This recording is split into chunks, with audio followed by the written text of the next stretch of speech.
நானும் என் ஃப்ரெண்ட்ஸும் கேரளா போனேன். ரொம்பவே மோசமான எக்ஸ்பீரியன்ஸ் தான் உங்ககிட்ட ஷேர் பண்ணிக்க விரும்புகிறேன். அது பார்த்திங்கன்னா ரொம்பவே அருமையான மாலை நேரம். 2 ஆலமரத்துக்கு நடுவில் ஒரு அழகாக ஒரு சின்ன டீ கடை இருந்துச்சு. அப்போ பார்த்திங்கன்னா எங்களுக்கு ரொம்ப தூரம் ஓடிட்டு வந்தனால களைப்பாகவும் அங்கே கேரளாவில் இருக்க குளிர்னாலையும் கையெல்லாம் அப்படி நடுங்க ஆரம்பிச்சிச்சு. சரி டீ குடிச்சிட்டு போகலாம் அப்படின்னு ஓரமாக பைக் நிப்பாட்டினோம். அந்த கடையில் பார்த்திங்கன்னா யாருமே இல்லை. ரொம்ப நேரம் கழிச்சா பார்த்தோம் ஒரு பெண்மணி, அதுவும் அழகான பெண்மணி கீழே குனிஞ்சு எதையோ தேடிட்டே இருந்தாங்க ரொம்ப நேரமாக. நாங்கள் வந்தது கூட பார்க்காம டக்குன்னு எங்களை பார்த்தோன்னே பயந்துட்டாங்க. கேட்டோம் தேநீர் வேணும் அப்படின்னு. நாங்கள் பேசின மொழி அந்த பொண்ணுக்கு புரிஞ்சோ இல்லையோ ஏதோ ஒரு புரிதலை வச்சு ரொம்பவே அழகான டீ ஒன்று போட்டு கொடுத்துச்சு. நானும் அந்த டீயை குடிச்சிட்டு அந்த அழகான முகத்தை பார்த்து ரசிச்சிட்டே இருந்தேன். அப்போ தான் அந்த கண்ணை பார்த்தேன்.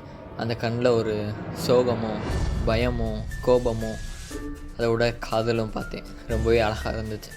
அந்த கண்ணுக்கும் என் கண்ணுக்கும் ஏதோ ஒரு பாஷை பேசிட்டு தான் இருந்துச்சு. 2 பாஷையும் புரியலைனாலும் ஏதோ ஒரு பாஷை காதலாக கூட இருக்கலாம். அந்த அழகான கண்களும் இந்த பெண்ணோட முகமும் என் மனசில் ஆழமாக பதிஞ்சிச்சு. இதுக்கு இணையாக அந்த பெண் கழுத்தில் போட்டிருந்த நீல கலர் நெக்லஸ் அது என்னை மயக்கிடுச்சுன்னு தான் சொல்லணும். சரி தயங்கி பேச போனேன். பக்கத்தில் கொஞ்சம் பயமாக தான் இருந்துச்சு. இது பயத்தை உள்ளே வச்சுட்டு அந்த பொண்ணுக்கிட்ட போய் நான் கிளம்புறேன் அப்படின்னு சொன்னேன். அப்போ முதல் முறையாக அந்த பொண்ணோட உதடு என்ன சொன்ன ஒரு வார்த்தை டின்மா. எனக்கு அந்த வார்த்தை என்னமோ புரியலை. ஒன்று லவ்யூவாக இருக்கும் இல்லை ஹேட்டிவாக இருக்கும் அப்படின்னு நினச்சி சிரிச்சிட்டே பைக் எடுத்து ட்ரிப்பை என்ஜாய் பண்ணலான்னு கிளம்புனேன். எனக்கு போன டைம் பார்த்திங்கன்னா 6 மணி. அங்கேருந்து கிளம்புன டைம் பார்த்திங்கன்னா 7 மணி. 1 மணி நேரம் டைம் போனதே தெரில. அந்த பொண்ணு கண்ணை பார்த்துட்டு கேரளாவுக்குள்ளே போனோம். கேரளா ரொம்பவே அழகான ஊர். God's own country. இதுக்கு அர்த்தம் கேரளா தான். இப்போ தான் புரிஞ்சிச்சு. கேரளானா கேரளா தான், கேரளா பொண்ணுனா கேரளா பொண்ணு தான் அப்படின்னு. சரின்னு பைக் எடுத்துகிட்டே போயிட்டே இருந்தேன். ரொம்பவே லாங் ட்ரைவாக தான் இருந்துச்சு. போன வழியில் இருந்த மரங்கள், மலைகள், அங்கே இருந்த நீரோடைகள் எல்லாமே ரொம்பவே அழகாக இருந்துச்சு. ஆனால் இதை விட அழகாக அந்த பொண்ணோட முகம் தான் என் மனசில் இருந்துச்சு. சரி அந்த பொண்ணை பற்றி யோசிச்சிட்டே போனேன். திடீர்னு பார்த்திங்கன்னா சுற்றி இருக்க காடு எல்லாமே டிஃப்ரெண்ட்டாக தெரிஞ்சிச்சு. என் பின்னாடி வந்த ஃப்ரெண்ட்ஸை பார்த்தேன். அவங்களும் ரொம்ப தூரமாக தள்ளி வந்தாங்க. எனக்கு என்னமோ தனியாக ஏதோ வேறு ஒரு இடத்துக்குள்ளே போனதான் ஃபீலிங். அந்த இடம் பார்த்திங்கன்னா டோட்டலாக என் கண்ணை மறைச்சிச்சுன்னு தான் சொல்லணும். பைக் என் கண்ட்ரோல்லே இல்லை, நானும் என் கண்ட்ரோல்லே இல்லை. திடீர்னு பார்த்திங்கன்னா ரோட்டு ஓரமாக ஒரு சின்ன குழந்தை தவழ்கிற மாதிரி இருந்துச்சு. அந்த குழந்தை என் பைக்கை நோக்கி வந்துச்சு. திடீர்னு பிரேக் போட்டேன். ஆனால் எதுவும் ஏற்றின மாதிரி இருந்துச்சு. பின்னாடி திரும்பி பார்த்தா ஒரு அணில். என்னை சுற்றி நடக்கிற சம்பவம் எல்லாம் எனக்கு ரொம்பவே வினோதமாக இருந்துச்சு. ரோட்டமாக தவழ்ந்து வந்த அந்த குழந்தை கண்ணில் இருந்த வெறி, கோபம், நான் ஏற்றின அணில், அந்த அணில் கண்ணில் இருந்த சோகம், சுற்றி இருக்க மரத்துலாம் இருக்க கண்கள், இதெல்லாம் எனக்கு ரொம்பவே பயத்தை கொடுத்துச்சு. பயத்தோட பைக்கை ஸ்டார்ட் பண்ணேன். பைக் ஸ்டார்ட் ஆகலை. ரஜினி ஸ்டைல்லே ஸ்டார்ட் பண்ணேன். தனு ஸ்டைல்லே ஸ்டார்ட் பண்ணேன். ஸ்டார்ட்டே ஆகலை. ஆண்டி ஏன் ஸ்டைலில் என் பைக்கிட்ட பேசினேன். தம்பி இங்கே நடக்கிறதெல்லாம் எனக்கு ரொம்பவே தப்பாகப்படுது, என்னை எப்படியா நம்ம ரூமுக்கு வேகமாக கூப்பிட்டு போயிரு. ரொம்பவே பயமாக தான் இருந்துச்சு. பயத்தோட பேசினேன். பைக் ஸ்டார்ட் ஆகிடுச்சு. அங்கேருந்து ஸ்டார்ட் பண்ணி ரொம்ப தூரம் ட்ராவல் ஆகி போனோம். ஆனால் அங்கேருந்து ஸ்டார்ட் பண்ணதுலேருந்து என் பைக் பின்னால் யாரும் ஏறி உட்காந்த மாதிரி இருந்துச்சு. ரொம்பவே பயமாக இருந்துச்சு. அங்கே இருந்த நேரத்தில் பின்னாடி திரும்பி பார்க்குற அளவு எனக்கு தைரியம்லாம் இல்லை. நேராக பார்த்து போயிட்டே இருந்தேன். என் பைக் தான் என் உயிரை காப்பாற்றுன்னு நம்பி என் பைக்கிட்ட பேசிட்டே போயிட்டே இருந்தேன். திடீர்னு பார்த்திங்கன்னா மரத்தில் இருந்த கண்கள்லாம் கொஞ்சம் கொஞ்சமாக மறைய ஆரம்பிச்சிச்சு. பின்னாடி பார்த்தா என் ஃப்ரெண்ட்ஸும் வர ஆரம்பித்தாங்க. ஃப்ரெண்ட்ஸ் வந்து என்கிட்ட ஏன் இவ்வளோ வேகமாக போகிற, எங்கள் கூடயே வா, இவ்வளோ நேரம் எங்கே போயிருந்த அப்படின்னாங்க. நான் இங்கே நடந்த விஷயத்தில் அவங்கள்ட்ட மறைச்சேன். ஸ்ட்ரெயிட்டாக ரூமுக்கு போனோம். 10 மணி ஆச்சு. ரூமே எனக்கு ரொம்பவே பயமாக தான் இருந்துச்சு. இருந்தாலும் ஃப்ரெண்ட்ஸ் இருக்காங்கன்ற தைரியத்தில் அவங்க கூடயே இருந்தேன். ரொம்ப தூரம் பைக் ஓட்டினால இருந்த டயர்டில் எல்லாருமே ரூமுக்கு வந்தோடனே படுத்து தூங்க ஆரம்பிச்சிட்டாங்க. எனக்கும் ரொம்பவே டயர்டாக இருந்துச்சு. நானும் ரூமுக்கு போய் தூங்கினேன். கரெக்டாக ஒரு 12 மணிக்கு பார்த்திங்கன்னா தூரத்தில் ஏதோ ஒரு சர்ச்சில் பெல் அடிக்கிற மாதிரி ஒரு சவுண்டு கேட்டுச்சு.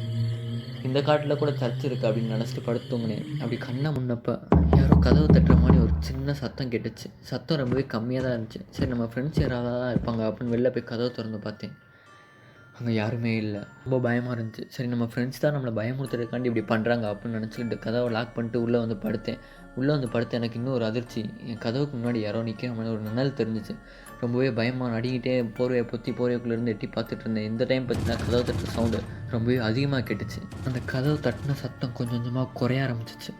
சரி வெளில யார் தான் இருக்கான்னு போய் பார்த்துருவோம் அப்படின்னு எனக்குள்ள ஒரு தைரியத்தை உருவாக்கிட்டு வெளில போய் கதவை திறந்தேன்.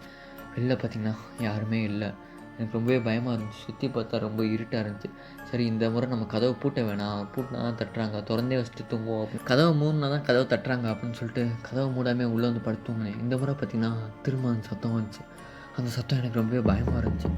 இந்த முறை பார்த்திங்கன்னா என் ரூம்லேருந்து அந்த சத்தம் வரல. என் ரூமுக்கு வெளியிலேருந்து ஏதோ சத்தம் வந்த மாதிரி இருந்துச்சு. வெளியில் போய் பார்த்தேன். எனக்கு இன்னொரு அதிர்ச்சி காத்துட்டு இருந்துச்சு. என் ரூமுக்கு பக்கத்தில் என் ஃப்ரெண்டு ரூமுக்கு உள்ளேருந்து யாரோ கதவை தட்டுற மாதிரி ஒரு சத்தம் கேட்டுச்சு. நானும் தைரியத்தை வர வச்சுட்டு அவன் பேரை சொல்லி கத்துனேன். அங்கேருந்து எந்த ஒரு ரெஸ்பான்ஸுமே இல்லை. சரி திறந்து பார்த்துருவோம் அப்படின்னு நினச்சி லைட்டாக கதவில் கை தான் வச்சேன். கதவு லாக் பண்ணல, தானாக திறந்துச்சு. ஃப்ரெண்டு பார்த்திங்கன்னா ரொம்பவே அசந்து தூங்கிட்டு இருந்தான். அவனை எழுப்ப ட்ரை பண்ணேன், அவன் எந்திரிக்கவே இல்லை. அப்போ பார்த்திங்கன்னா அவன் போர்வை லைட்டாக காற்றுல பறந்துச்சு.